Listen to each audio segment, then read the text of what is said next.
Abroad నుంచి వస్తేనే కాదు మనం ఎక్కడ ఉన్నా మన అమ్మ వాళ్ళకి సర్ప్రైజ్ ఇవ్వచ్చు. ఇంటికి వస్తున్నాం అని చెప్పే మేము ఈసారి మాత్రం అస్సలు చెప్పలేదు. మా అమ్మ వాళ్ళకి మా వారు వస్తున్నారని తెలుసు కానీ నేను వస్తున్నా అని తెలియదు. ఇంతకీ ఎందుకు వెళ్తున్నామో నెక్స్ట్ షాట్ లో చెప్తాను. ఇప్పుడు వాళ్ళ రియాక్షన్స్ చూసేయండి.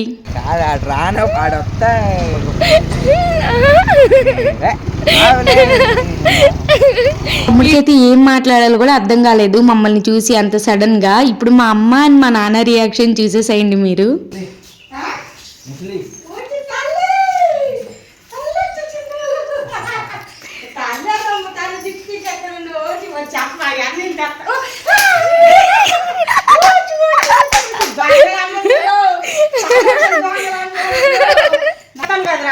ఎర్నీళ్ళు తమ్మండి నీకు తెలిసిపోద్ది కదా. ఏది ఒక్క ముద్దిచ్చియా, ఏది అక్క ముద్దు మక్క ముద్దు, ఏదో మక్క ముద్దు పదకి అడిగితే ఎవరు రాలేదన్నారు. ఇప్పుడేనా ఓలమ్మ బంగారమే. వచ్చా వచ్చా రియాక్షన్స్ ప్రైజ్లెస్ కదా. ఇంకా మా వాళ్ళందరి రియాక్షన్స్ రియాక్ట్ చేయడానికి అవ్వలేదన్నమాట. వస్తున్నా అనే దానికంటే మా వాడు వస్తున్నాడు అన్నదానికి వాళ్ళందరికీ ఫుల్ హ్యాపీ. ఇంత సడన్ గా ఎందుకు వచ్చామో నెక్స్ట్ షాట్ లో